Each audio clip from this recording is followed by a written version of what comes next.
Good afternoon. My name is Pamela Talorong from Topper 12A, and I am gonna be discussing the uses of knot tying. For the first one is butterfly knot. Attaching a middle climber. One of the beauty butterfly loop most common uses is attaching a third person to a climbing rope. A common setup in glacier travel. Middle climber can attach their climbing harness to the bight, a loop or slack part of the rope, with two carabiners or coupling links, and creating attachment points.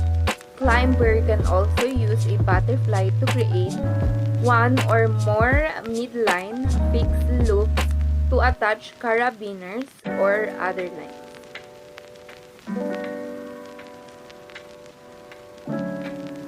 Bowline knot makes a reasonably secure loop in the end of the piece of the rope.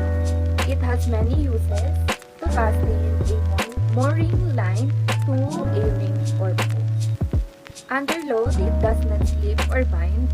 With no load, it can be easily untied. Two bow lines can be linked together to join two ropes.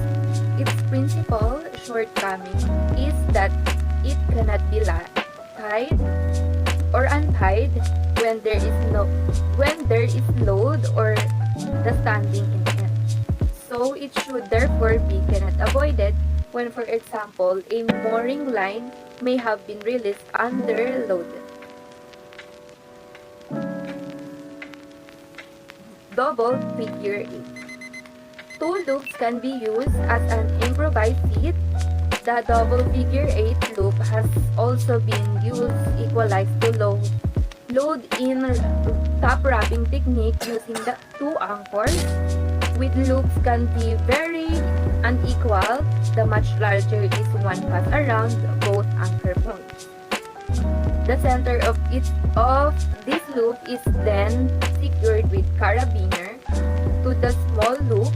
During rappelling, this spreads the load between the two anchor points.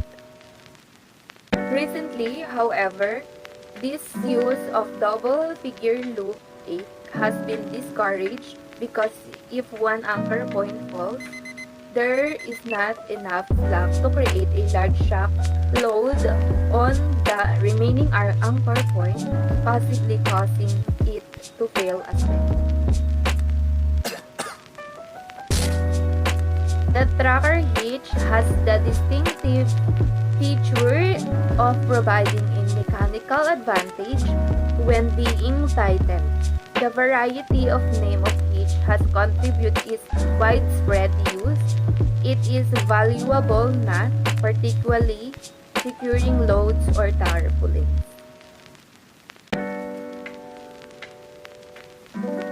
Pole wing length of line will need to be periodically adjusted in order to maintain tension.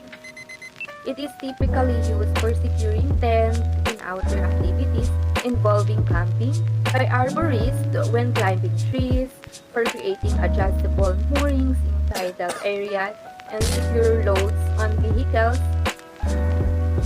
A versatile knot, the taut line hitch was even used by astronauts during STS-82, the second space shuttle mission to repair the Hubble Space Telescope.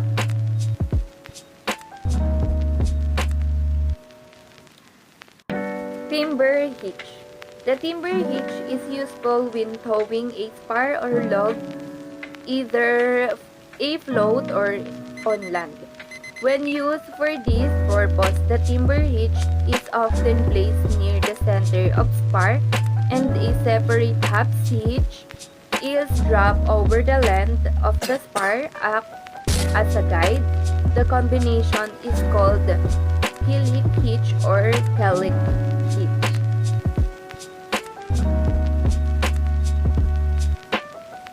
Sheath bend. Sheath bend or weaver's knot is recommendable for joining two ropes of an equal size. The thicker rope must be used for a simple bite as shown. However, it works equally well if the ropes are same size. The sheet bend is useful not for tying two ropes together, even when rope sizes and materials are different greatly. It is sustainable for most non-critical applications.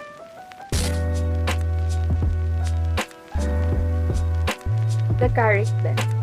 Carrick bend, the main function is to join the end of larger diameter lines that are stiff and not all easy to form the other common bend. In this instance, the knot can be left in its elongated form at the end of sides to their standing part. This way, after maximum strain is applied, the carrick bend can be untied very easily.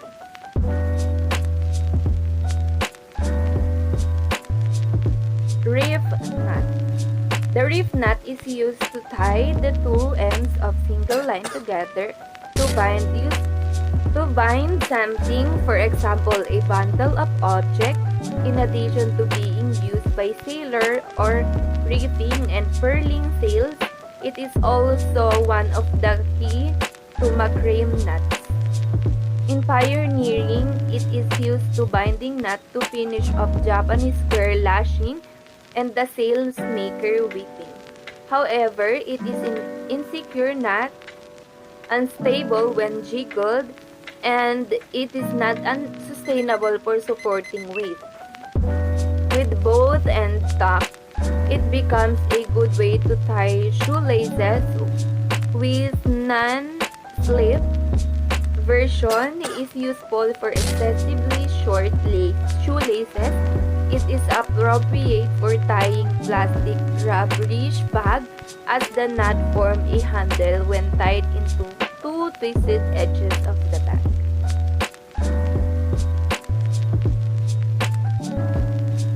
Fireman's chair. One loop supports the body around the chest and under the arms, and the other loop supports the legs and under the knees. Tied towards the middle of the line, one end is used for lowering and other end can serve as tagline to control the victim's position with respect to hazard during descent. A snug fitting of this knot should restrain the victim even if fisherman's knot. A primary use for this knot is to form high-strength loop of cord for connecting pieces of climber protection system. Another common use for this knot is back up a critical knot, such as harness tie-in knot or single line rappel rigs. In this use, the running end is tied around the standing end of the rope so that it cannot slip back through the knot.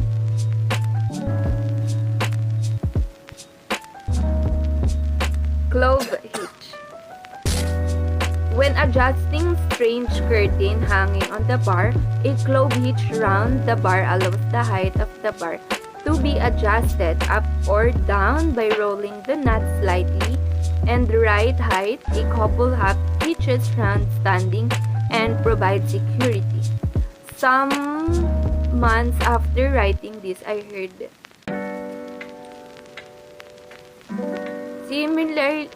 Similarly, when attaching both fender to a railing, the fender's line can be initially secured by a clove hitch, and then when adjusted, secured with two half hitches around the standing end.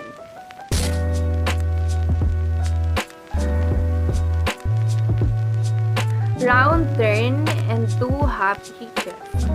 The round turn and with two half hitches is useful for attaching line under load to fix objects such as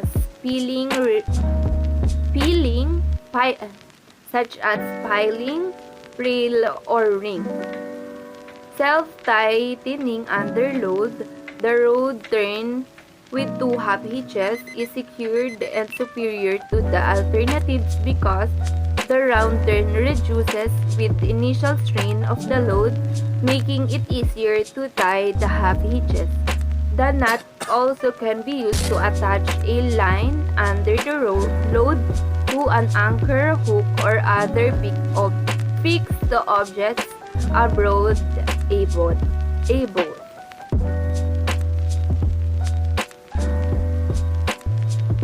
The ship shank. While it shouldn't be used for critical action, the ship shank does have some uses. A slight variation of it, known as bell ringer's knot or hub ship shank, can be used for keeping bell ringer's rope tied up neatly when it's in use. A ship shank can also be used for minor alteration. For example, a modern lanyard or any closed-loop neckties can quickly be shortened with ship shank knot. It's ideal for reducing the size of neckbands, but only for anything much more important than that. Thank you for watching. I hope you learned something. Thank you.